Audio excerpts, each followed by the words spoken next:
Good morning. Welcome to episode 7 of the Arisen Podcast. I am one of the hosts. I am Modangia, coming to you live via the Power of the Wave vessel, all the way from Australia. The other fine host of this podcast is the 3-time back-to-back Orna content creator of the year, the most attractive man of all of Scotland, the cat breeder. I don't even know what breed of cat that is, if I'm honest, Shabbash, but I'm gonna keep the title short today. You know, I haven't got this big long-winded one, but welcome, Mr. Shabbash. How are you? Yeah, thanks, Danny. It was evening. It's now morning here, but I'm really good, mate. Good to see you. It's been a while since episode 6. Episode 7. Here we go. Going to keep it short and sweet, relative to the previous one at least, but a bit of hype on this one, Danny. What do you reckon? How you going? Mate, just a little bit of hype. Odie doesn't want to give us a break with these podcasts, likes to drop a little bomb just before we go live, but this is a big bomb that's come just before this podcast, so yeah, I'm going good. I'm hyped up. It's 7 a.m. for me, but you know how it is. Got some energy ready to go if I need it. Title sponsor of the podcast, Blue V. That's right. I need to get in touch with those guys and see if I can get a little fridge in the background, you know, that sort of thing. But yeah, hyped, man. I'm really excited. It has been a minute since we did the last podcast with episode 6 with Fuximus. It was a good bit of fun. This isn't major number one priority in our lives, obviously, but we do want to give some content for every month at a minimum. I'm thinking that there might be one pretty soon after this one, Shabbash, with that latest announcement, if there's stuff coming pretty soon. But yeah, excited, man. Yeah, really excited, yeah. I'm not sure if he's employed anyone yet to get some new stuff banged out for next month, Dangy, but next month, you know, if all else fails, next month should be pretty awesome anyway. If people miss the mimics, I don't know if Odie's got something else up his sleeve, but one second, I'm joined by my wee co-host here, trying to sit on my lap. Got my wee cat. He's normally in bed, cooped up in bed at this time. He's up late, so he's looking for some cuddles. But man, this news post, if you've not seen it yet, it will be in the link in the YouTube video description. Basically, Odie gave us an update of what Orna, or the direction Orna's going. And if you didn't know until now, Orna's basically been a part-time job for Odie, like a wee side hustle compared to his main gig. Not anymore. He's going full-time on this bad boy. Unreal. This is so huge. Happy for him. Like, so happy. Read this yesterday, and dang, it was funny. We were talking about something beforehand, and we woke up and we were kind of wondering if Odie wasn't listening to us in a certain Discord channel. But awesome news. He's 200% growth in players compared to this time last year. That's bonkers, eh? Absolutely mental. During a time in which you would expect people are getting out and about less and less, it might be somewhat surprising that there's people picking up a GPS-based game, but obviously there's enough content there to keep people occupied and playing during some tough times that he's been able to retain a solid player base and keep growing. Unreal. I think he's done super well to kind of, must have had to pivot a wee bit into the kind of content he was planning on delivering. But I think with the Wave Vessel thing and people being able to, you know, kind of play with their mates and play a bit more from home, that's really helped things. To be fair, I mean, the Wave Vessel stuff didn't come in, it's not as if the Wave Vessel thing came in at the start of COVID, but really happy days. The language thing as well, 15 languages, including Australian English. Am I right? Who's the translator for that? You know, I joked for years about trying to get in as an Australian translator for him, with maybe a little bit of selfishness there, wanting to get access to some sprites there. Just a bit of a joke as well, because obviously Australian is English. Is it? But no, it's got the Queen's English there for Australian as well, which is pretty awesome because we do use the same spelling as English. Sorry, Americans. Proper English. Yeah. I've just lost your head there for a second there as well. Don't worry, I'll be back. You'll be back. Yeah. No, there's the translator community. I've got to give them a lot of credit as well. Yeah. Shows you the love for the game, being able to, because it's not as if there's a few pages and you need to translate. There's a lot of content in the game, even now. So massive props to everybody who's helped with the translation side of things. They got some pretty wicked new sprites as well. Fairly recently, they got the shrines. Shrines, yeah, yep. I think with the wave vessel thing, I think there must have been a few people in the party. You see that, and you're like, oh, click this, and it brings up somebody's profile. Yep. Yeah. This stuff, man. This is really cool. There's that line in there that you called out. That with that said, I've decided to make Orna my full-time gig, and eventually bring on some teammates. Oh yeah. As the roles are needed, and I mean the fact that this game's been developed and maintained by one person for this amount of time, and to give us the volume of content that we've had, have it running relatively smoothly the entire time. And grow such a positive, strong, happy community is just absolutely astounding and spectacular in itself. But this is exciting. This is really, really exciting. We've been rooting for this to be Odie's main focus, which might be a little bit selfish on our end as well because we want to see this thing grow. Exactly. But just absolutely fantastic to hear that a guy's been able to put some time into a passion project and turn it into his livelihood. Yeah. It's always fantastic to hear that, and having some teammates on board. Wowee. I mean, what does that mean for the scope of this game? Where could it go? Man, kind of need some time to. You know what? I'll be super pumped if he's got like even more of a roadmap for what he's going to be able to manage and bring in with these other guys on board. Employees or teammates, is that a Canadian term? He's very polite, isn't he? Yeah. Very tactful. I don't know if that necessarily means we're going to see an expanded team instantly, but it looks like that's what the plan is. And what that brings with it will hopefully mean additional content or more optimization or speedier turnaround on bug fixes, all of the normal things that you would expect from a growing development team. It doesn't overnight turn it into a massive developer, obviously, but it's exciting stuff nonetheless. Like you said, I thought that we were having our wires tapped for a second there, Shabbash, because we were having a good old chat about, like, I wonder if this would happen one day. I go to sleep and then I wake up a few hours later and find out that Odie's made a post about this very thing. Yeah, fucking crazy. I had to say, hang on, was he on the call? I don't know what was going on there. Yeah. But that's great. Yeah, and I'm super happy. Really excited to see where it goes.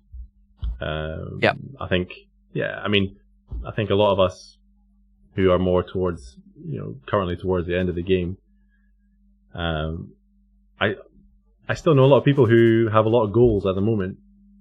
Me included, I've got stuff to do, so for me, super positive news. I wonder what the studio name's going to be. I'm interested to hear what the name's going to be as well. Yeah. So hopefully you have a wee Orna name in there, but nothing to do with me, of course. Yeah. No, it's just exciting stuff. It's interesting. I mean, there's notes underneath just the positivity that he shared in at the top. There, I'd actually be interested to see if it'd be possible to nab some stats from him on a few different things, like the volume of T11 players that exist currently, or maybe the volume of players in each tier, like what that breaks down to get a bit of a sense of where the player spread is overall. If there's maybe even an amount of hours that each player dedicated per tier, like some real interesting stats would be pretty cool if he's got them. It'd just be neat. But underneath that, where he's talking about the expansion, he's already talking about new content that he has planned to come out. He's done a couple of hype posts recently. Yep. Yeah. And it looks like the hype posts that we saw, which were around combat that included more than one-on-one. A couple of posts had pictures of, multiple enemies per side, not just on the enemy's side, but potentially on your own. It looks like this isn't just not just party, PvP. not just PvE, but PvP. Not just party play, but in this text it's talking about a whole battle engine to improve the real-time combat, make it smoother, more fluent turn-based, faster, smoother, more fluent turn-based combat. So speed the whole thing up. I mean, I didn't think it's been that bad for a turn-based game. I don't have much experience of previous, older turn-based games, but it didn't seem too bad. If you can smooth things out, make it quicker. Yeah. I don't know, if you think about, if you saved 1 second per turn, per action. I don't know about you, Dangy, but I killed quite a few mobs, so I wouldn't mind saving some hours, some days of my life. Yeah. So that's... Yeah, well, you're at something like 350,000 monster kills. 1 second per kill is a decent chunk of time. Yeah, a few days, yeah. Yeah, let's not talk about my playtime on this game. But... Nah, super exciting. 1v1, 2v2, 3v3, and 4v4 live PvP configuration. PvP? Live PvP, 4v4. Multiplayer PvP. Oh my gosh. Yeah, I don't quite know how to digest that because I don't quite understand how that works well. I don't get how that plays out, whether it's just whoever happens to roll the first turn one-shots one person, and then there's only 3 players left on the other side, so then they get a turn at one-shotting, so it's basically whoever goes first has a higher chance at winning. I don't really know how it works, because we're used to it's not live. You're versing AI. Yeah. You have that inherent advantage because the AI can't be controlled in terms of you could set it up with the perfect skill sets and inclination, and it will still sometimes choose to defend or attack or, do the annoying stuff. How's this go, man? I don't know how to deal with smart people on the other end of my PvP. So I tell you what. Yeah. I'll tell you there's one thing I hope that comes with this is being able to set up fights with other parties. Not just having random fights, right, yeah. For example, currently in the kingdom roster, you can challenge other members of your kingdom, but you cannot challenge anybody in your allies, for example. And then it's just in the arena or Colosseum, and it's random fights whoever you run into. But I'd love some kind, because seasons are coming. Seasons have been on the roadmap for I think over a year now. Been over a year since he sent those hype screenshots of the armor trophies. Yeah. But I would like a way of being able to challenge other parties, out with the randomness of the arena or outside of kingdoms or whatever. So I hope that comes with it as well. There's nothing there that says that's definitely coming, but I'm going to hope that's coming. Yeah. I mean, like I've said, I'm not even sure quite how to digest this one and work out how it even works, because obviously Arena, as it exists right now, you go in and you just choose to queue against a bunch of AI, you know, and verse one of them. And then you can redo that if you like. And that's our PvP. That's what exists. You got your Kingdom Wars and you got Arena, and Colosseum obviously is just 20 of the arena fights with scaled stats. I don't know if I can even guess. Is there going to be a 1v1 arena and a 2v2 arena and a 3v3 arena? And how do you queue in that arena? Do you have to have a party set up with 3 people before you go into the 3v3 arena? Or can you solo queue in the 3v3 arena? Just go in with some fucking randoms. Yeah. I don't know how it works. It's going to be intriguing. And if it is party-based, is that tier matched as well? Like, can you only party to do arena with people within your tier? Or could you go a tier 9, a tier 8, and a tier 10? You might get destroyed, but I don't understand what to expect here. Got us guessing. I'd give the commenters who make suggestions that war matchmaking should be fixed because they always fight people 50 levels ahead of them. Give them some more things to write about. Good idea, Danny. Nah, I don't know. I'm just more PvP stuff. Yeah, really, really keen to see that. I mean, everybody's until now is like set up for war defense or for territory defense in a really specific way to try and make the most out of a really not unmanageable AI, but difficult AI, let's say. Works a lot of the time, works not a lot of the time. Now it's just gonna be a straight shootout, live PvP. Let's hopefully it's one of the comments in the chat was around area damage skills, and I wonder, we got a team coming on board potentially, or individuals coming on to help. Is there going to be a whole scope to go through here of potential control, like you said, AoE? Like tanking, healing. Yeah, like the proper normal RPG mechanics. Yeah. I'm used to just everybody being DPS. Yeah. So I wonder if that will still be possible. I hope so. But it's got to happen. Like 4 Realm Swash against, I don't know, party dungeon runs, world raid bosses, other 4v4 PvP. Like, you would think like Realm Swash would be like straight. If you think about dexterity, if dexterity has anything to do with who goes first, like just like 4 one-shots in a row. So I don't know. Well, that thing, yeah, he'll be running some sort of testing, surely, to work out how to balance that in a way that makes a bit of sense.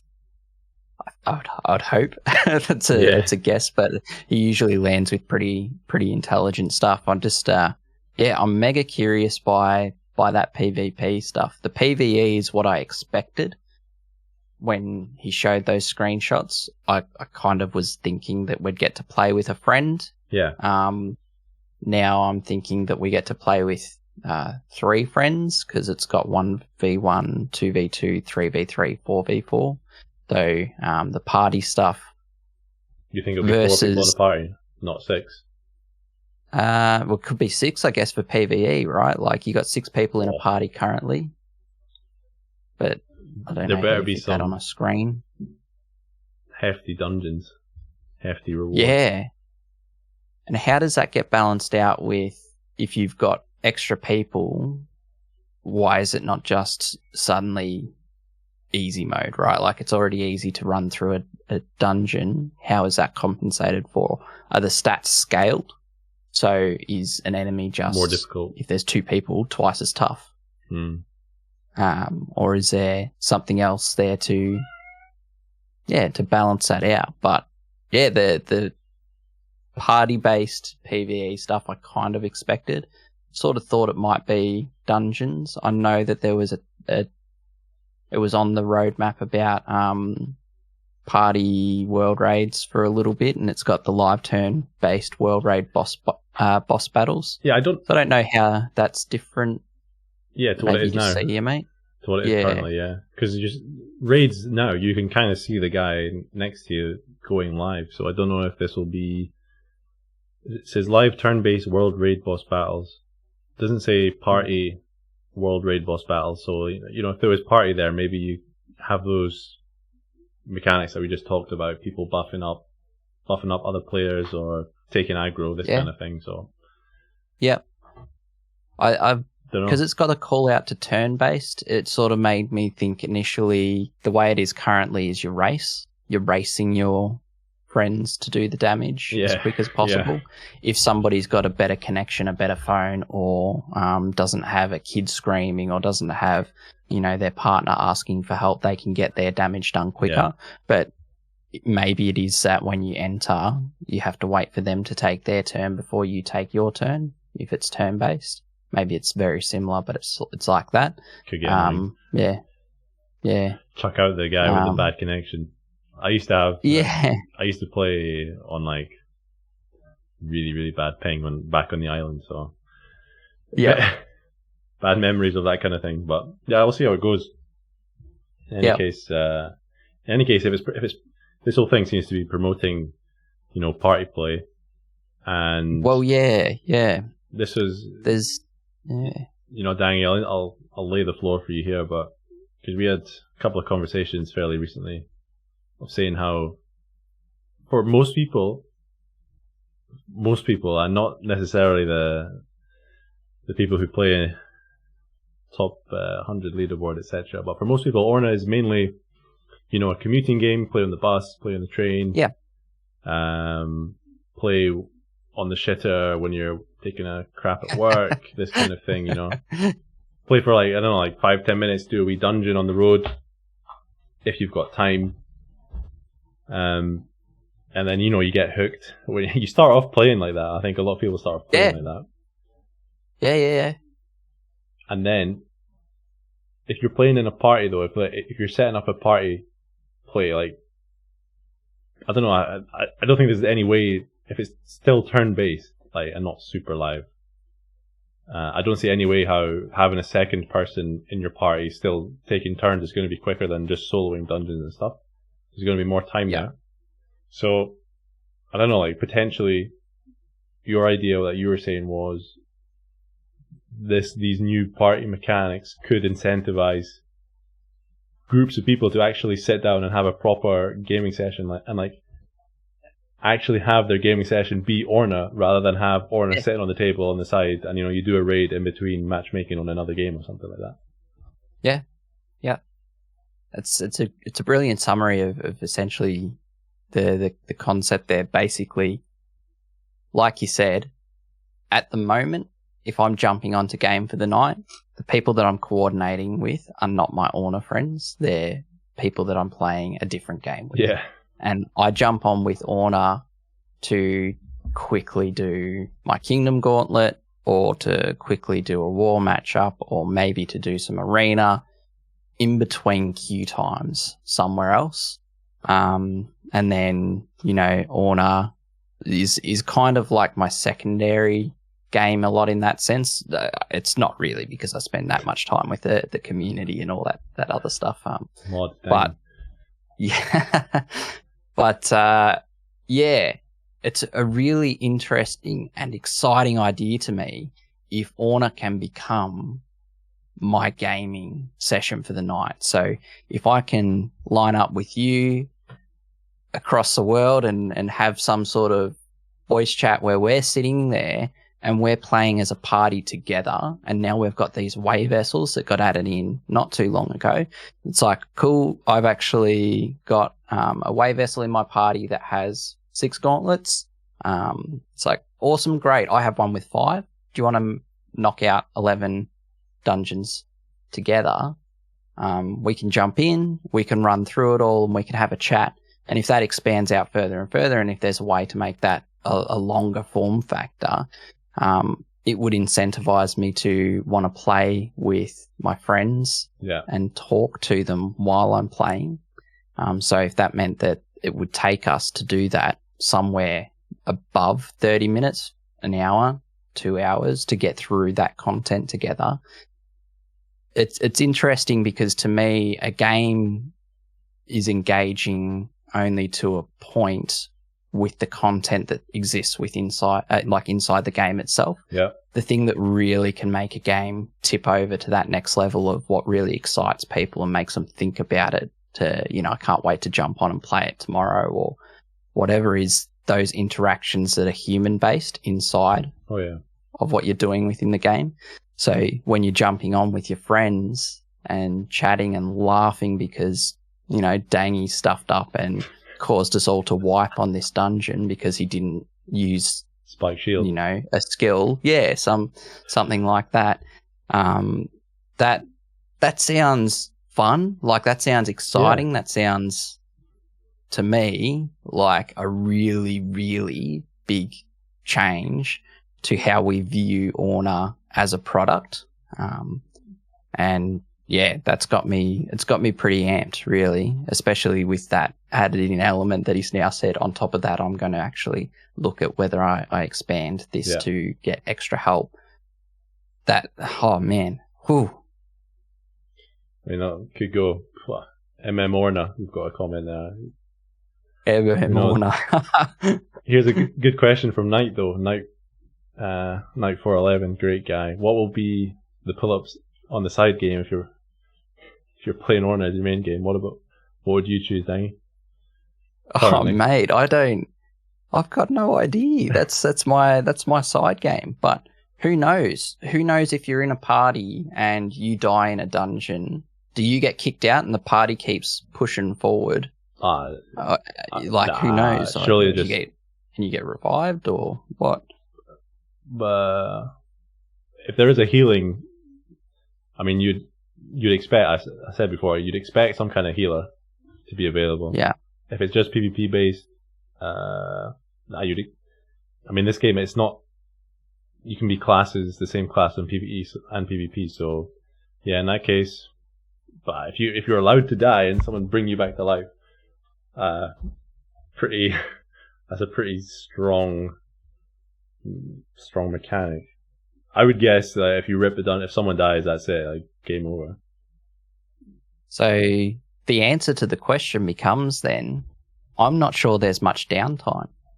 There's not a side game while I'm playing this. If I'm jumping on, I would expect that the people that I'm playing with would have the expectation that we're smashing out dungeon after dungeon. Shut up, Dangy. Stop talking, mate. We're trying to play here.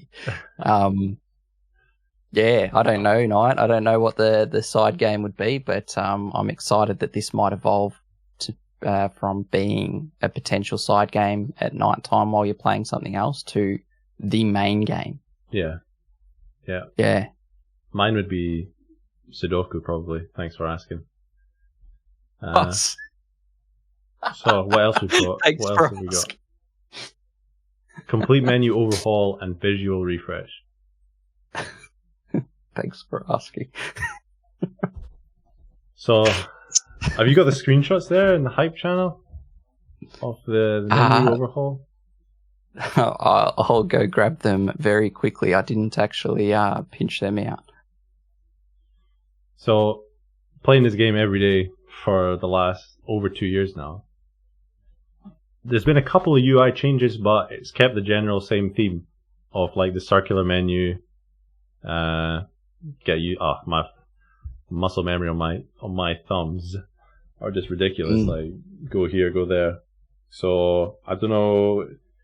I'm sure the screenshot is shows you like a square image of the stat screen. So if he's going more square rather than circular on the UI front, I don't know. Obviously, after doing the same thing for like months and months, it's going to take a little bit of getting used to for most current players. But maybe for new players, it seems better for them. I don't know. Yeah, so I'm trying to find UI wise, there was the Chronomancer post that happened a while ago, and it showed a menu variation to what we're used to, where the menu's actually running. It looks like on top. Whether that's in addition to what we're used to, or whether that's replacing what we're used to. So whether those sit along the top and you've got your normal circular menu that exists when you enter your character or whatever, I'm not quite sure. But that it looks neat and clean. He's got some amount of orange, that guy. Orna. Odie, sorry. Hacker, man. He's a hacker. Might need to report him. Odie reached level 250 recently in the game, so big props to him. He killed a goblin or something like that and leveled up. Good man. Nah, I'm saying square because the hype post before that shows the updated stat screen, and it's just got a really nice square border on it. Oh yeah, the box. Yep. Yeah. Guess what else it's got in it, Dangy? Critical hit chance rate. 5% he's got. It's not enough. Now we don't need to spend embarrassing. Yeah. A few seconds counting how much crit we've got on our gear. Just see it straight away. Personally, that's a thing that I'm really happy to see is coming eventually. Yeah. Having the crit chance. Crit chance is a big part of the builds that I make now, and I think it is for a lot of people. So yeah, that's pretty cool. Yeah, the design stuff looks different, but different isn't bad. We get used to certain things, and this might modernize it a little bit. Who knows if it'll even stick that way, if he's bringing on new people as well. Might bring on an artistic director. Blueberry, have you got an email from Odie yet? Surely Blueberry's got an email from Odie sitting there. Just check your junk folder, mate. Reference. Yeah. But yeah, I mean, a UI overhaul is it's pretty awesome to have this whole thing packaged up in a new look as well. I like that he's called it Orna version 3.0. So got all of these different changes for party mechanics, but then gonna have it look different too. It's a big deal, huh? I'm just checking what the current version of the game is. Because I was sure we were still on 1 point something. Oh no, 2.12.11. Yeah, can't remember when 2.0 came out, but never mind. Yeah, 3.0 is super hype. Looking at, well, the next point there is the reworked battle AI. Touched upon that. Just looking at these other hype pictures, Dangy, which I've got off my screen. There was 1 second, please. So in that picture where he's got the two of them fighting that level 192 blue slime. So clearly, like lower tier mobs are clearly getting some kind of scaling, as you kind of mentioned, actually. But at the top, it shows what seems to be like where the battle log used to be. That shows like that. What's that turn? What do you call it? Whose turn it is to go? Turn order, I guess. Yeah. It doesn't have any text for the battle, so we're used to you read the text quite a lot in the log. Some people become reliant on it to work out, what dot they were hit with or debuff.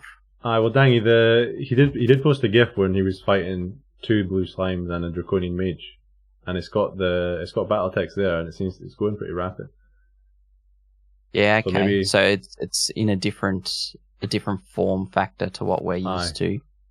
Yeah, okay, cool. Looks smooth though. Yeah. In that GIF, whatever you can tell from a GIF, but yeah. Okay. What about this one then? PvP opponents now have mana. The AI will become smarter to compensate. So what does the AI will become smarter mean? I'll stop using a high mana skill when I don't need to. I don't really know how that works, but having mana kind of drastically changes PvP. I mean, at least, well, actually, no, that's a multi-tier impact, because in the lower tiers, when you're just starting the game and you're in tier 2, you might go into arena, which is scary as hell when you're in tier 2, and your opponent is some Chad who Jonk has recruited to the tier 2 kingdom that just has the ability to constantly use skills because their mana is endless. So they'll just keep whittling you down. Yep. But if they can only use one skill one time, like most people who are a level 2 thief, tier 2 thief or whatever, then the battle might finally be something that's a little bit more winnable. I wonder if it just says PvP opponents have mana. It doesn't say live PvP opponents have mana. So will it just be in general? Oh, but surely the live PvP will have mana. The other, if there's a guy on the other side of the screen. So I'm assuming this is just like AI defense. But you're 100% right. You had a great point. Like tier 2, you can use one double cut, maybe 2 if you're lucky. If you equip the blue gem for some reason. Yeah. And the other guy's just smashing you. So yeah, it's a big balance change. And at the top level, it makes a big difference as well, because the way that you have it set currently is you have these deities running around with heretics robes, sequencer, and a heap of gear elsewhere, or fey gear in head and feet, and that really cuts down their mana, and it means that their Ultima now costs 720 to cast. But they can get away with it because they've got endless mana. Yeah. They can just keep casting that Ultima and they will win that fight. But if they only get to cast 2 of them, that changes things a little bit. If you manage to survive 1 somehow, or 2 somehow, good luck doing it. But if you do manage to survive 2 somehow, then suddenly they're kind of stuck. They might have to start equipping magic strikes or something in there just in case. Or Beowulf sequencer with the crit and recharge. Just endless Ultima. There you go. Easy. Found a way for fucks to play the game effectively as a Beowulf. People will still see him as Beowulf, so... Yeah, there you go. No one will get that screenshot of him off Beowulf. It's a massive balance change. That changes things up quite significantly. I kind of feel like where this one's going to land is that the initial reaction from the crowd might be relatively negative, because once you get used to a certain style of play, anything that's counter to that, and this is quite a large change, is maybe going to be received negatively. But I'd like to see how it plays out, and Odie's never been above seeing how something lands and then tweaking it post launch. Like if something comes out and it completely doesn't work, he's not going to just leave it like that. He will look to work out a way to make it a bit more balanced and a bit more probably fun, engaging, and usable for everyone. So I'm unsure where this lands immediately, but having mana only makes sense given you have mana. Yeah. Like I agree. Yeah. I agree. Yeah. See how it goes though. Yeah. We did have a fairly decent topic list, but there's a couple of just the last points there. Themed dungeons, including new and unique monsters. Gotta love new mobs. Didn't you love it when Nidhogg came in? Oh, mate. Cactus. Nidhogg just started decimating people straight away. We've worked Nidhogg out finally, though. Wow, yeah. What's that, using Earth skill? Well, switch you to Earthen Legion. didn't struggle. You didn't struggle, did you? Switch to Earthen Legion. but not just new, Shabbash, the unique. I wonder why unique is called out. Is unique called out because it's something different that we haven't seen mechanic-wise before? Although mechanics aren't called out, so potentially not. The themed dungeons part is the part that people have been psyched about for a really, really long time. And I'm so curious to see what that means. Does it mean that there's additional dungeon spawns in the world that are in certain locations? Does it mean that there's replacements for current dungeons that exist? Or does it mean that when you go to any dungeon, you can choose to make it be a certain theme by utilizing a certain type of key? Interesting ideas. I would prefer the first one, that new dungeon spawn. But second option probably viable as well, because there's areas with a decent, quite a high population density of dungeons around. So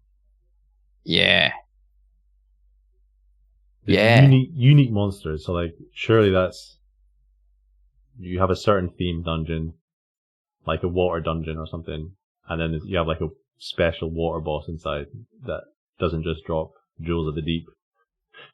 Yeah. Hopefully bring some like new gear and stuff in as well, and throughout all tiers as well, eh?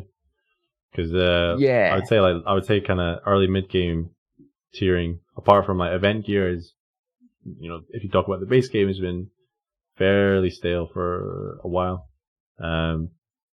Apart, like, there's been a couple of really nice additions, eh? Like arrows, and that came in with offhand skills, I guess. The gear actually didn't change, but what kind of themes are you thinking, Danny?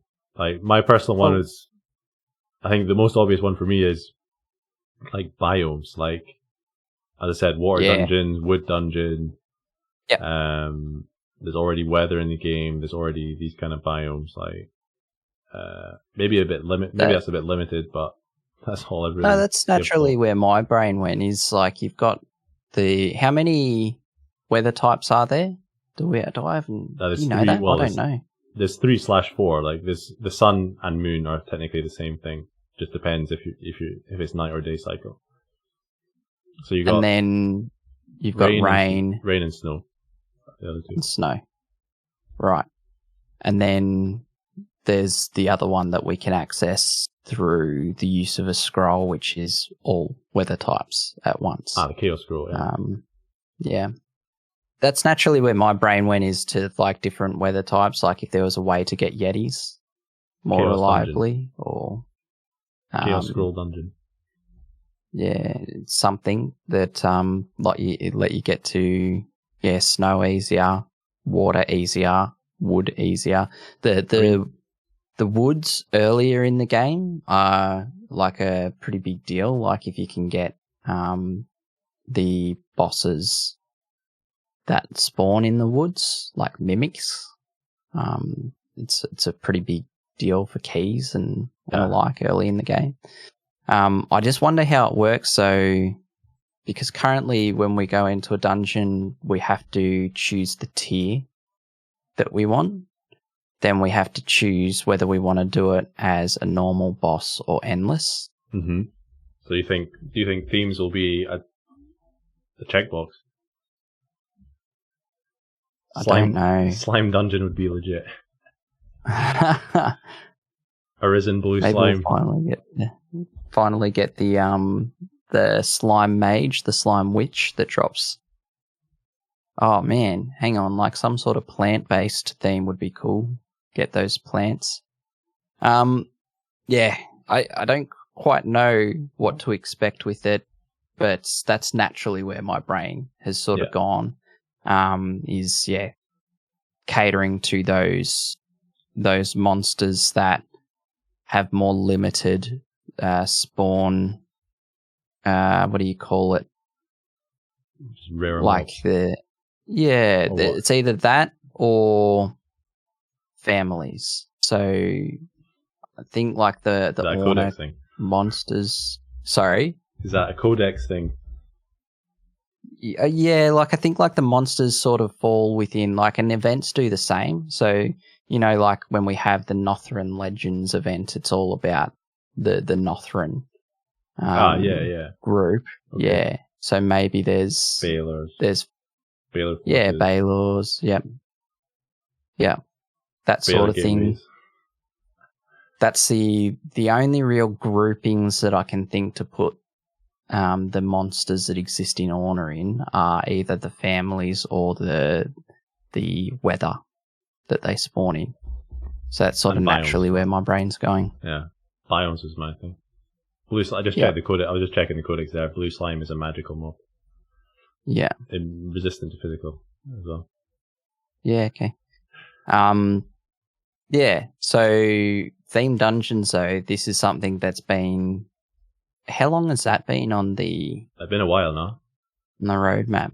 Been a while. It feels like it's been a while. I know that we've talked about it multiple times before. So if this is coming soon, I don't know if this makes it into the public beta, which is in this announcement post. Is all of this content coming to the public beta at one time? Because if it is, that's a lot to drop in. Dangy, that's in what? 1, 2, 3, 4, 5 days. What, 4 days for you? 1st of September, yeah. 5 days for me. Yeah. Like, is all this coming to the beta? Is that what we're reading? Well, is that what we're gleaning from this? That's what I'm guessing, man. 3.0, Orna 3.0, and then version 3.0 public beta. 3,000 players available to. By the way, if you're in beta right now, you'll have to re-enroll September 1st, 2021 at 12 p.m. Eastern time.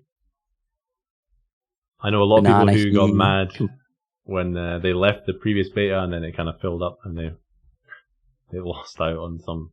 They didn't lose out. Yeah. They lost a couple of days for being able to play the new content. So everyone loves to play new content.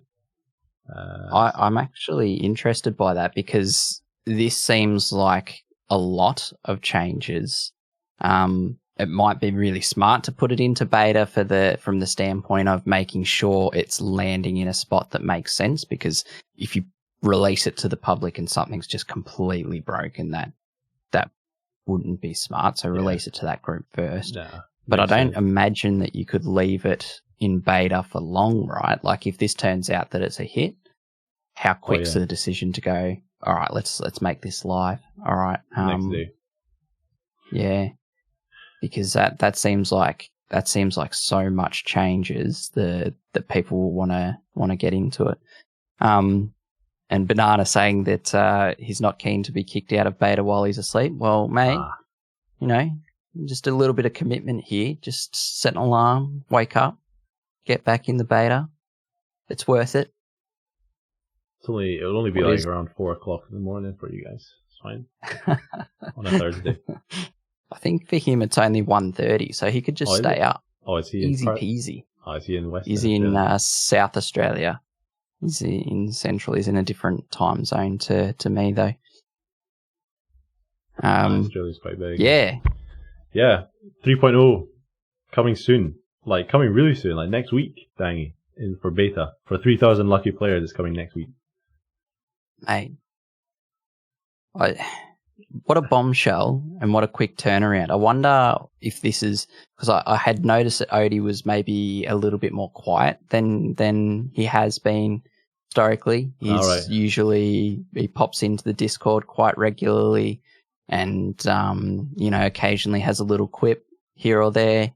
Had the head down. But yeah, he's been a little bit quieter. He's obviously been busy, man. Been very, very busy. Doesn't take a moment to smell the roses after retiring from wherever his job is. He just gets back into heads down. Let's make some proper cool shit for Orna. That's exactly what I'm doing as well. Mate, the thing that's most exciting about all these updates is that additional part that he said about bringing in the team, because absolutely everything that we've touched on in that list of dot points there, 10 dot points, a lot of content in 10 dot points, to me, can only be expanded on. You're talking about themed dungeons. You're talking about hopefully there's content for all tiers that come along with that. If you've got people on board, you might have somebody who's able to focus strictly on, new gear or balancing gear, and that takes that off Odie's plate altogether.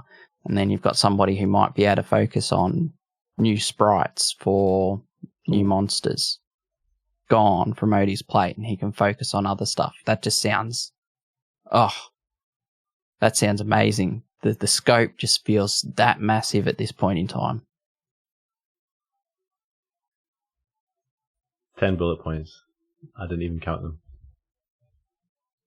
I think there's 10. I can't read, and a half, so maybe. maybe I can count. Right. Yeah. I mean, the comments on that post, everybody's excited. Everybody's super happy. Again. Yep. Awesome stuff. Let's talk about some recent events then. Now, I can't even remember if our last podcast was before Starter. It must have been before Starter, because I don't remember talking about it. Was it really?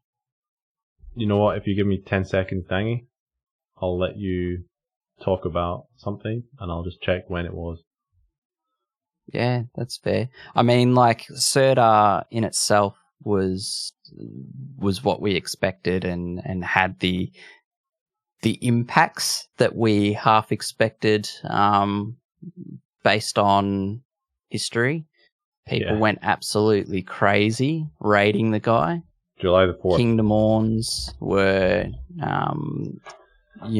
Kingdom Orns were well and truly used. Coffers were emptied. Yeah. And players grew a bit lethargic, tired after a high intensity month of going after some of the greatest gear in the game in many different slots. And then we had the additional boss in there, and then an additional boss at the lower tier as well, which added more of the best gear that you can get in certain slots, with things like the feathers and the Hellhest bows being absolutely sensational, and then like the chest piece, the garb is not too far off Serta's chest piece. The boots weren't too far off Serta's boots. I think they're nearly the same. We could argue one way or the other. The material investment. Yeah, a bit more decks, a bit less stats in general. Material investment's a bit rough on all of the Hell gear because of the Greater Souls attachment, but the feathers. The feathers. I bagged the quiver of, I think, about mid 170s, but I was more than happy with that, because I also got the feathers. I got an upgraded chest. So I got a chest last year on the 31st of July last year. I think a chest was like 175. I got a chest this year at 183 or 184, so it's like not amazing, but it's a decent increase. I think it's like a 2% ward increase, which is absolutely huge. So I got them early on, and I just kind of chilled out, because after July last year, like, I just kind of zoned out of Orna for like 3 months. So saved a bit of energy. Got the feathers, really, really nice. Ward, volley 3. I've not done too much with it, but tried out some endless with it on Realm Shifter. Yeah, really fun. Hopefully the feathers are just insane. I got a set as well, and I use them for my Realm Seeker gauntlets, because it just makes the whole thing so speedy. Just sitting there, tap and volley. Just tap, tap, tap. Yep. They're incredible. I went hard during Serta month because I desperately wanted Serta shoes. All right. Because I wanted to be able to become one of the deity chads that sit there and ruin everyone's day in war defenses. I would have done hundreds of Sertas and decent damage, 200s of Certers, and I only got 1 ornate for the entire month. And it was the shield, which is good, but it was definitely. Sorry, I forgot about the shield. Actually, yeah, the shield's very good. Tankiest offhand that exists in the game, I'm pretty sure, right? Like, it's still higher than the Wolven one, even though the Wolven one does have ward attached to it. Yeah. But for straight defense and res, it's the tankiest one. But yeah, I went really, really hard, and then have had that unfortunate side effect that you were talking about avoiding, which is maybe the smart thing to do, where it's lowered my energy to raid this month. Yeah. For sure. But yeah, this month, what do you think about the event? And I'm not going to dare pronounce this. I just called him Trevor from day one, and it looked like the rest of the world called him Trevor as well. Seems like half the kingdoms have changed their name to something off Trevor as well. It's pretty funny. It might be the greatest legacy to come from this event, to be honest, is all of the kingdom name changes that have happened. Oh, I hope they don't change back now. It's great seeing the leaderboards. Can't change back now. That's it. Trevelyan. Part of a song. In an Irish song, by the way. Is that where that comes from? Nah, the song will have been about Trevelyan. To be honest, Danny, I've not done my research here. I've not even checked if this gear is good or not. I think I've killed this guy maybe 3 or 4 times to get his trinkets, which are actually pretty fucking good. Two-handers make two-handers viable. Yeah. So they go well with my Arisen Gandring, which I wish I had a bit more ward, but never mind.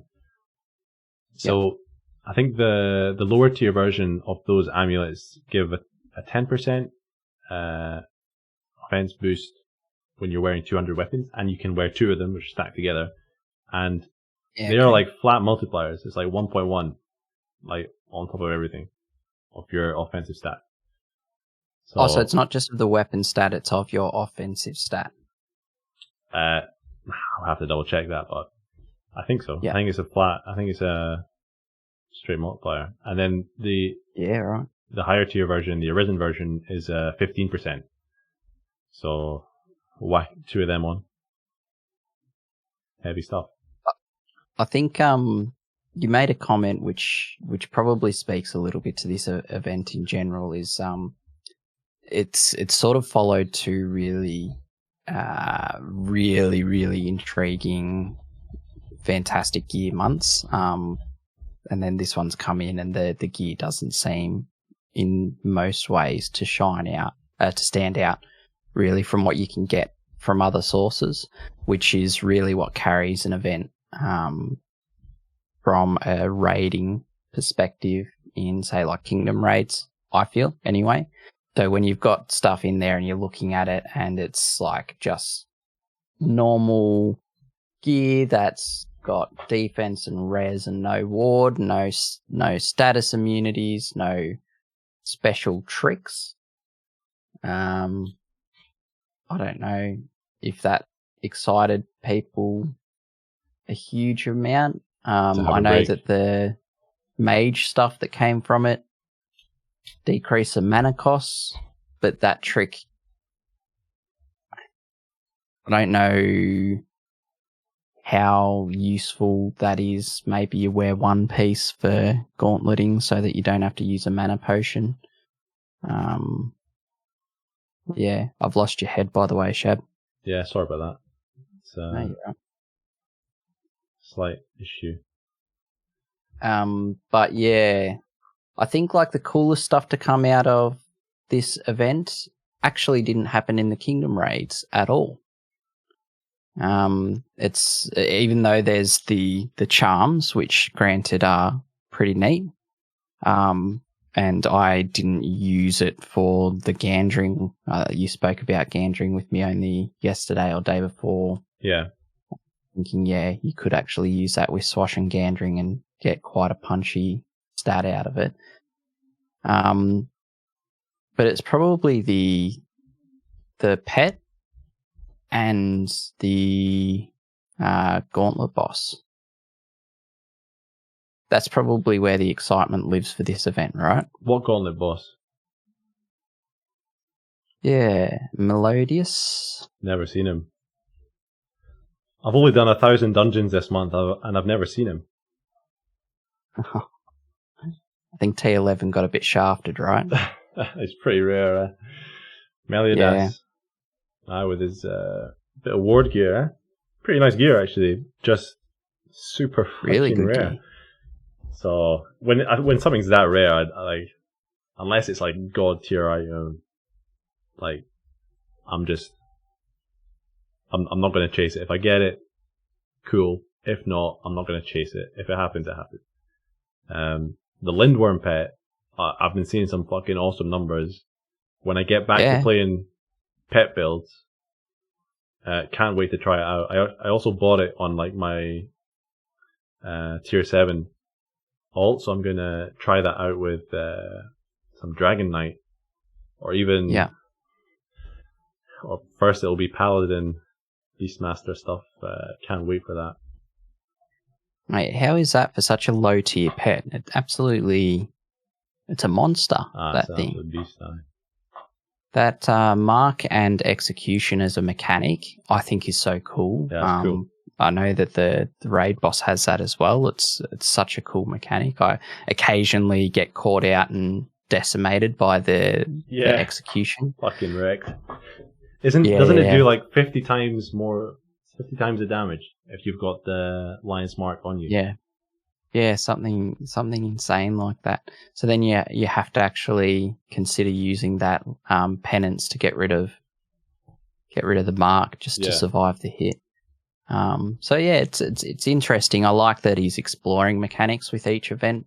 That's been the trend for a while now, is that the ultimates aren't working the same way that we expect ultimates to work.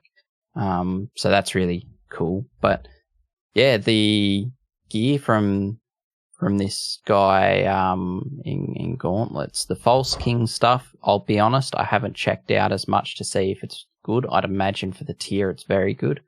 But that weapon, the Scepter, Arisen King's Scepter, if you're in T9 and you got a perfect one of those and Demon Forged it, you'd have 1166 magic and 41% ward on your weapon.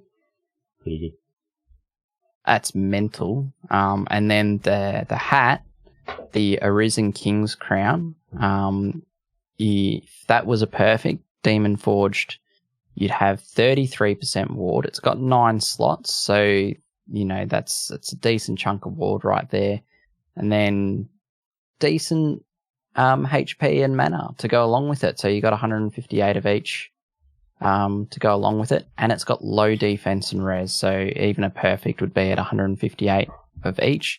So it's another consideration for like any sort of ward swash build. It's probably second tier behind the Avalon Crown just because of the attack that is on Avalon Crown, and then the immunities that are on Avalon Crown with the petrification and curse immunities. Yeah, curse. But this hat is like, if you landed on one of those, you would not be upset at all.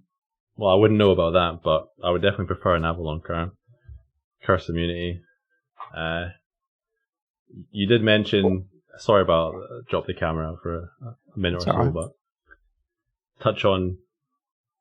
you did touch on like Mad Raiden, and I'm actually going through some relapse trying to get an ornate Avalon Crown. Been smashing, gotta thank Day of the Grey, absolute legend, in the Scream of Terror, Whisper of Terror. There must be a third kingdom coming. Absolutely packed. Great guys there. So many people, yeah. Yeah, they've given me a wee budget, and we're not all the way through the budget. And I've not got a crown yet, I've got about 6 or 7 ornates of every single other of Arthas's item, which is great. Really, even Excalibur? maybe not 6 or 7, but definitely a couple. I've got 10 Avalon melodies or something like that. Look at that. Get your bleed immunity. That's rough, man. That's real rough. Have you at least got, say, like a couple of legendary elemental Avalon crowns in there? I've turned legendary auto dismantle on because I don't want to see any legendaries. I've got a legendary already. Sick of it. It's all or nothing. There we go. Far out. I think you'd said to me that you'd even started refining Avalon ore. Oh yeah. I got so mad. I refined 5,000 Avalon ore. And I didn't get anything back. I got maybe 10 wolf blood, which I actually need for my next ascension. That was the other thing that I got mad the last few months. I demon forged my Arisen feral claws from way back in February. Yeah. Like the worst Kerberos item. Doesn't even have, last time I checked, doesn't even have an offhand ability. Maybe it does now, can't remember. But, really kind of low attack. You can, in most weapons, you can just stick some 6 or 7 bestialize in and you get the same result and you've still got much better stats. Yeah. So, I demon forged that. I spent way too many wolf's blood. And ascended the next day and realized I needed just under 1,600 wolf's blood to ascend, and I had 0, so that was fun. Oof. The last kind of 6 weeks, the last 6 weeks I've been fucking doing normal dungeons, killing my wee Arisen Fenrir's, getting 0.3 wolf's blood per kill. The other week I got 50 monster remains on my on the tier 7 alt, popped down to the park, wood biome, popped all the monster remains, got a massive boost of wolf's blood. Lord of the Wolves and Fenrir, so that was good. Well, mate, what about come September 1st, if there's themed dungeons and there's a woods biome one? Well, I don't need it now. Well, hopefully not. But yeah, if I do need it, themed dungeons, that's a great shout actually. Targeting materials. Yeah. Until now, I've not heard much of people targeting materials because a lot of it's just kind of general stuff. But targeting wolf's blood, you got to do tier 10 normals for the Arisen Fenrir's, and also the Fallen Freya drops the Chimera Staccato, which dismantles into wolf's blood. Yeah. I know Jeffels was targeting he did 6 tier 6 boss dungeons for herbs, with the double Carmen boss. Okay. Yeah, right. Yeah, you got 2 different Carmen bosses. Yeah, okay. But you got to give up the Godforge chance, so that's the tough thing. Yeah. I know that the common material targets are Greater Souls by just doing Arena as much as you can, or Hardened Steel is the other one. So some people will drop back and do tier 1 boss gauntlets because there's a higher return of Hardened Steel for the amount of bosses that you see. There's only 3 bosses that can be there, and drop some Hardened Steel that way. But yeah, something like Wolf's Blood just sounds about as painful as it gets. Mate, it's almost like Odie should bring somebody on to look at some of those items that haven't maybe been balanced perfectly or got the same amount of love as other items, Maybe there's opportunity for the feral claws that you've Master Forged and Demon Forged to become good. Yeah, definitely needs a really decent buff, double the action rate on it. I don't know, 14% action rate. 40 slots. Yeah. Nah, Hardened Steel, I disagree with you, Dangy, because it seems like every 2 months the event raid has Hardened Steel in this. Feels like it now, doesn't it? Yeah. But there's definitely a few. Like it now. I think to be fair, I feel like when he's introduced new mobs or maybe new event bosses, he has used an underutilized material, which nobody cared about before until Ascensions, when all of a sudden you thought you had 10k cave stone in the bank, but you used all of it for the last 10 Ascension levels or whatever. So Opportunity there. Yeah, let's see what happens. Yeah. I think I remember when refining came in. I think it was Neff had said, "Do you use pure Darkstone for anything?" It's like, I guess there's like a weapon that you can use it for. Yeah, it's like, no, that's fine. That's all getting refined. Just going to refine all that stuff. And then like Ascensions come in. You're going to need all of those sort of materials for everything. So yeah, it's he does try to target these lesser used materials, which is interesting. That Wolf's Blood one though, man, that's nearly as rough as it gets, I think. That's harder to get than Greater Souls. Oh, it's definitely harder to get. Like, you probably won't need as many on average. Like, there's so many end-game items which has Greater Souls, obviously, but... Yeah. Just have to pummel Kerberos when he comes back. Oh, that's rough. That's rough. So, yeah, this current event... Oh, by the way, this current event kind of had a surprise to it as well. So, we're cruising along... I wonder whether it's anything to do with the fact that people were both expecting a different raid boss to be here for this month, and also maybe the rating wasn't as high as it has been in other months. Maybe Odie monitors that live, but we got a drop of a special guest raid boss. Yeah. So Merlin came back. Magicked himself back into the game for 10 days. Yeah. Great guy. Nice of him to bring Archimedes along as well. People were moaning, well, not moaning, but they were saying, "Oh, I'm never gonna get Archimedes the pet," which when it came out was pretty good. I guess you know what? I guess it being tier 6 pet, isn't it? So it's still good at that tier. Like, it's still really good at that tier. You can't compare that to the Phoenixes, which give you the Deific channel, but the bird giving you greater meditation. Something to try out. Neat for tier.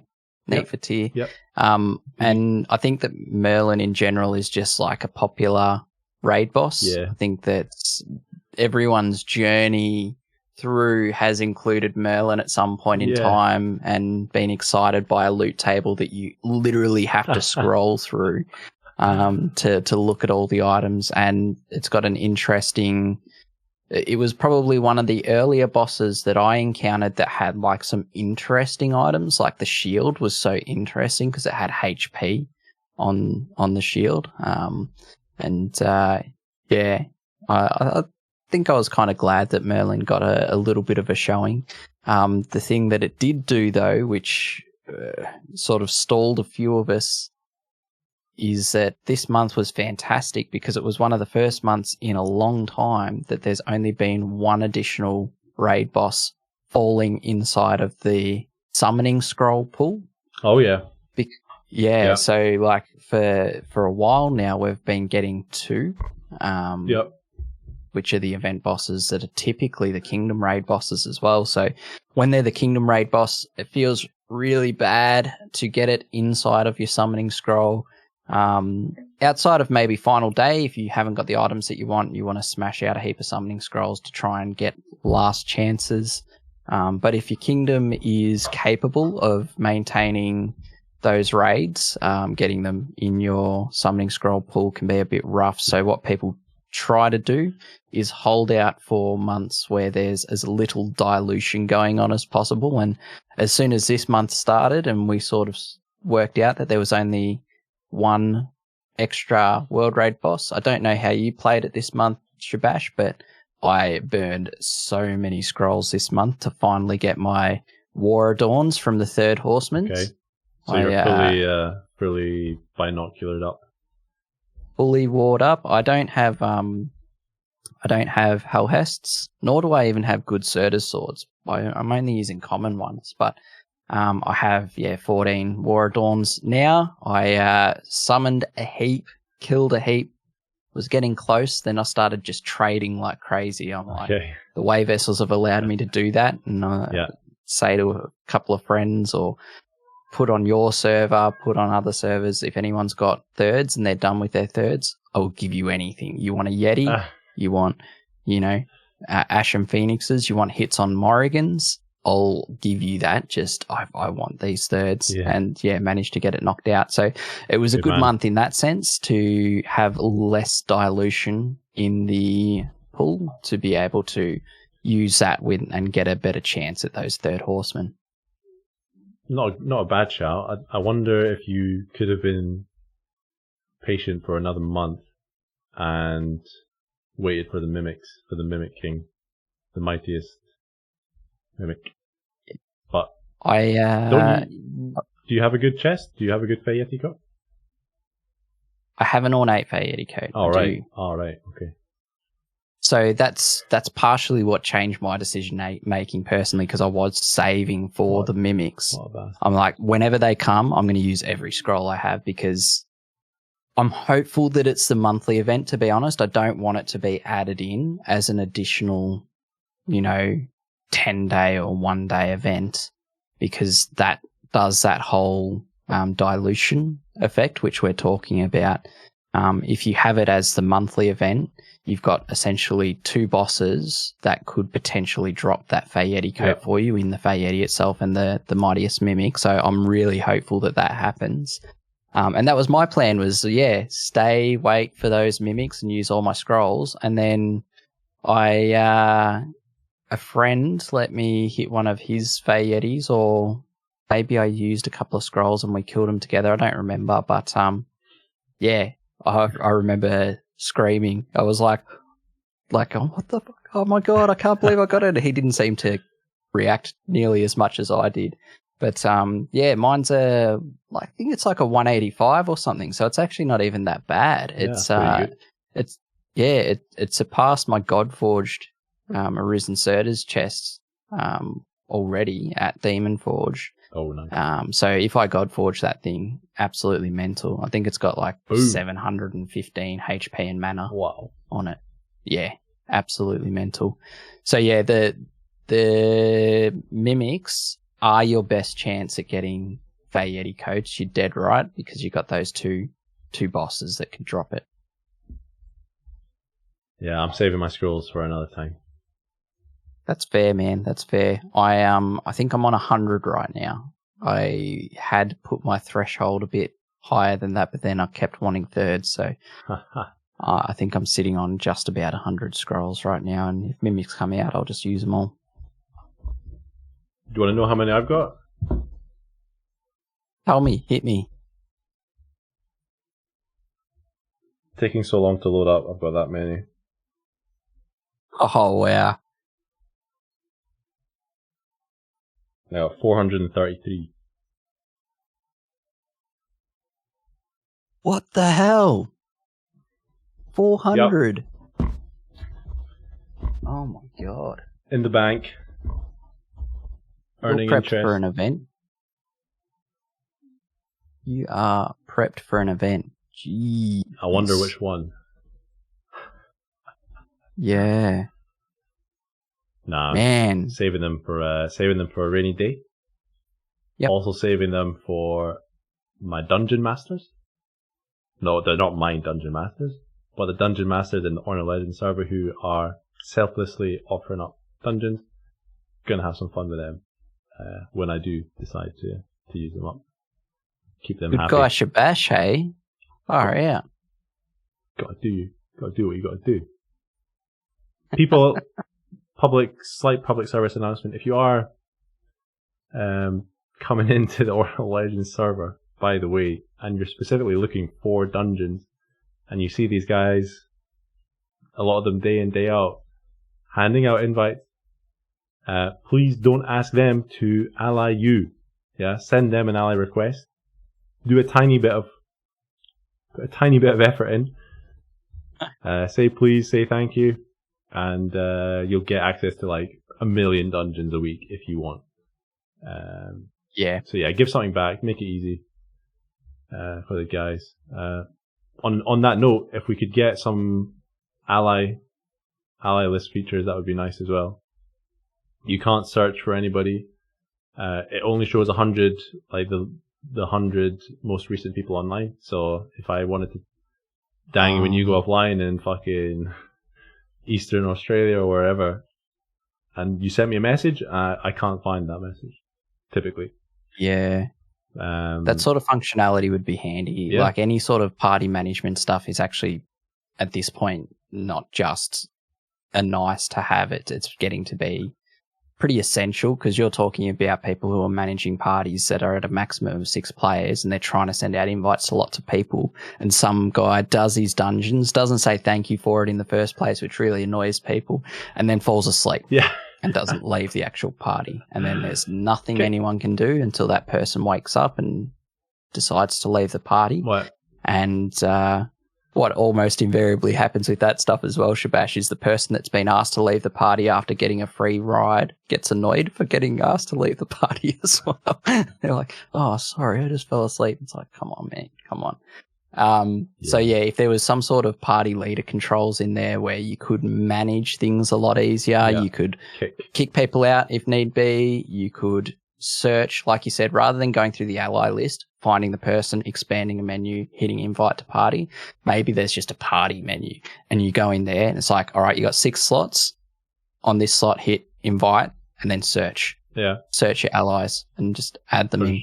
Yeah, or just links to your ally list, and you can just tap and invite, boom, something like that. Yeah.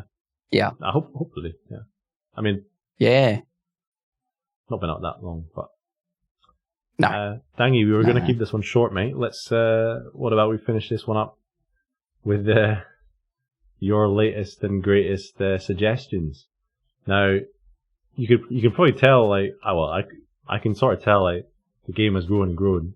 Because the amount of suggestions in this in the main Orna Discord is just, it's gone beyond the quantity that I would regularly check.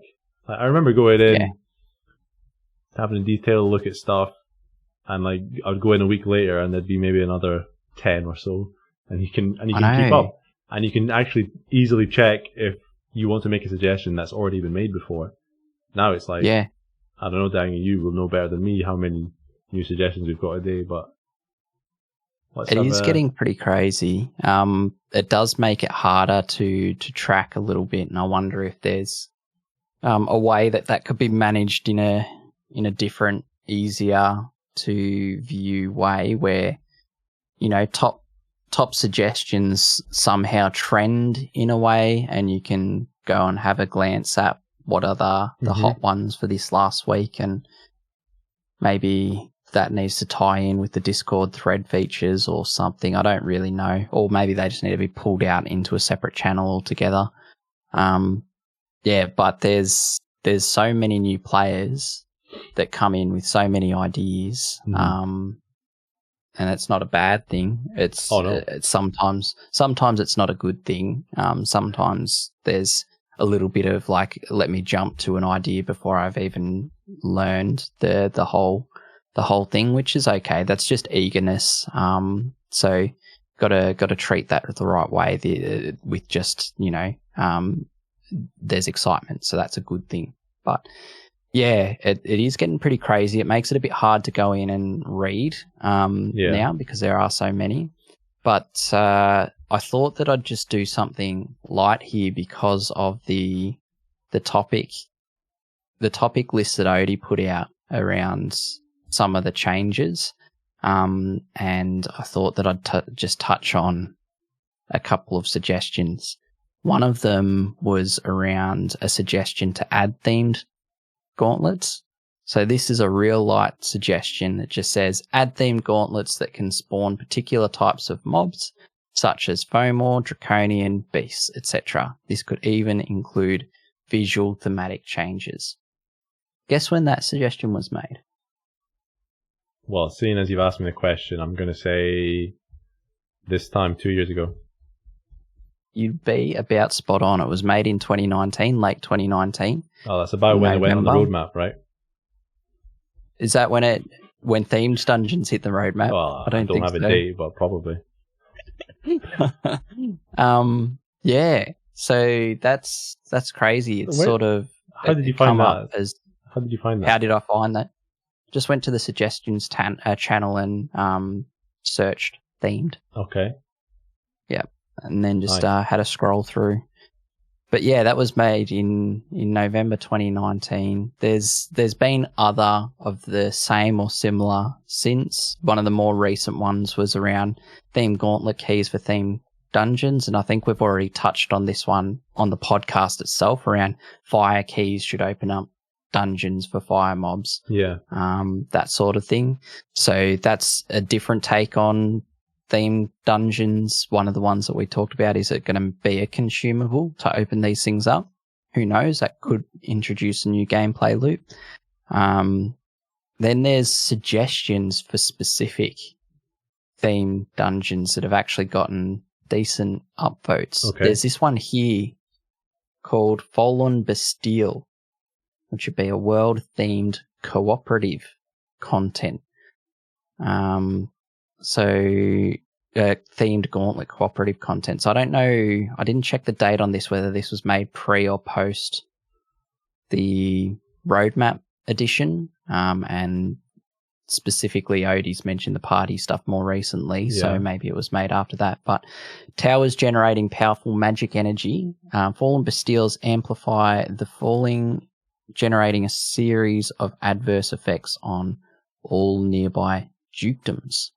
So this is talking about tying it into the actual land ownership content within Orna, so that these themed dungeons specifically would be based in certain areas and impact those surrounding dukedoms, which is interesting. So the Bastilles range and enemy composition depend on the Bastilles tier. So there's going to be potentially different tiers in this suggestion. Effects include high spawning of Fallen, and Fallen have increased stats. Various Fallen will spawn in the Bastilles dukedom as one-time spawns, replacing a large portion of world spawns. Oh God, I can't pronounce that word. Fallen Eherja, I don't know. I'm not even going to try. And Harbingers, if added to the game, will be able to spawn in the dukedom of a T10 Bastille. They do not respawn when killed, instead replacing a portion of existing world spawns. Non-fallen, arisen enemies slain in battle affect dukedoms and have a chance to immediately regenerate to full health and then become arisen, with your only increasing their health and statistics. It's quite a large suggestion. There's a bit more to it. It's sort of an interesting concept that perhaps there's a way to tie in buildings that are located in certain spots. I don't even know how you'd work that out. Maybe there's a once per every 10 dukedoms. Somewhere within those 10 dukedoms, they're tied together in a larger area, and there's a building, and this impacts those dukedoms' spawns and more. So it's sort of interesting concept. I really like how it ties in with the Fallen and Arisen kind of theology. We'd love to see more of that in general. Yeah, like some of these suggestions that are coming through these days, man, I would have always just historically said, come on, it's one dude. Like, how much can he do here? But now I'm just like, my hopes and dreams feel limitless right this second. I hope that Odie doesn't listen to this and then get terribly scared about the expectations that are getting put on him. Write more suggestions. Fire them in. That's it. But yeah, the scope feels a lot broader than it always has, and more realistic to achieve. Not necessarily quickly, right? Like, we're not going to suddenly get one extra person on and everything hits day after day new content. But it does mean that some things might be considered achievable that maybe in the past were not. And then there's one other suggestion here on a theme dungeon called Enemy Encampments. I imagine this pretty much as theme gauntlet, where it could be a goblin camp, a Draugr tomb, a dark elf castle, draconian fort. While working kind of like gauntlets, could possibly select tier for goblin camp, hobgoblin camp, etc. In that there would be multiple enemies in a row, possibly finishing with a boss.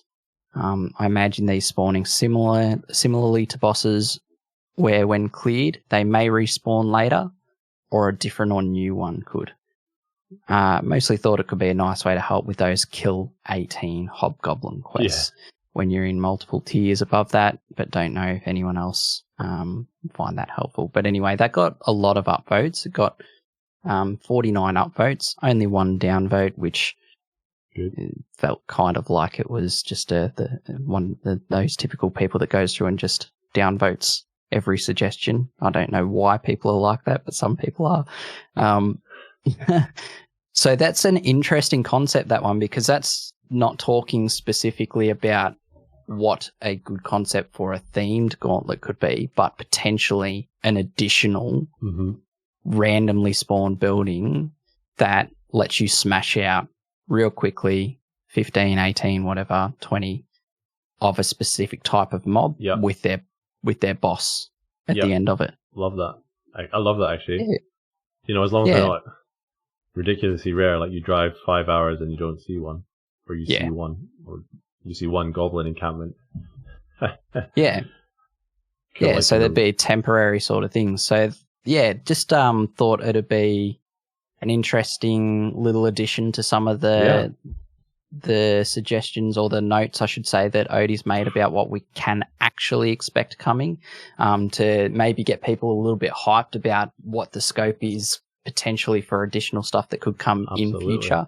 And, you know, like, engage in the Discord and the Reddits, guys. I think the Reddit seems to be primarily where new players go. They go to Reddit in the first instance, and a lot of the really experienced players are actually on the main Discord. So jump into the main Discord, jump into the Orna Legends Discord. The Orna Legends Discord has not just a whole heap of helpful people, but it has some useful tools in there as far as helping people find the pets that they're after, the dungeons, opportunities that Shabbash has talked about there. Be courteous, be polite, be kind, say thank you, say please, do the work to get into the party yourself. Don't make somebody else offer you the service and then also make them do all the work to get you in there. But get engaged in the community, guys. I think if there's ever a time, if you're ever sitting there and going like, I like playing my own game, this might be the time to maybe jump in and start chatting, because for all you know, come next week, which is crazy to say, this game's going to evolve into something that you get to play with other people in a legitimate way.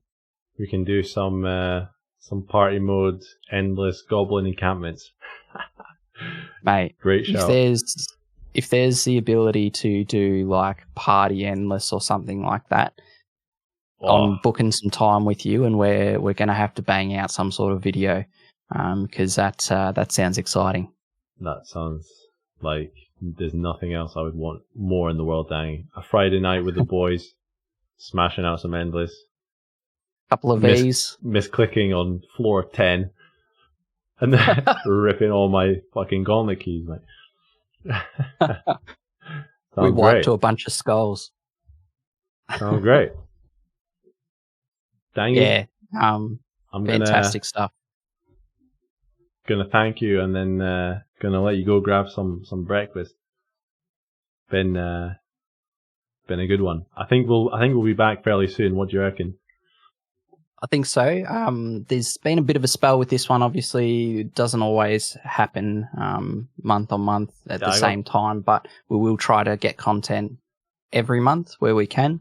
I'm thinking, like you said, a bit sooner, maybe within the next 2 weeks. Who knows? But we'll try to endeavour to put out some sort of post shouting out that the podcast is coming. Again, Orna Legends Discord, there's a tag on there that you can actually get that notification that there's one coming when it gets posted. Keep your eyes open. Hopefully 2 to 3 weeks, something like that, we can get another podcast happening. All right. See you in beta next week. Oh, can't wait, man. Can't wait. Have a good sleep. Thanks, mate. Thanks, everyone, for tuning in live. Fucking been a good one. It has. All right. Cheers, all. Cheers, everybody. Ciao. Bye.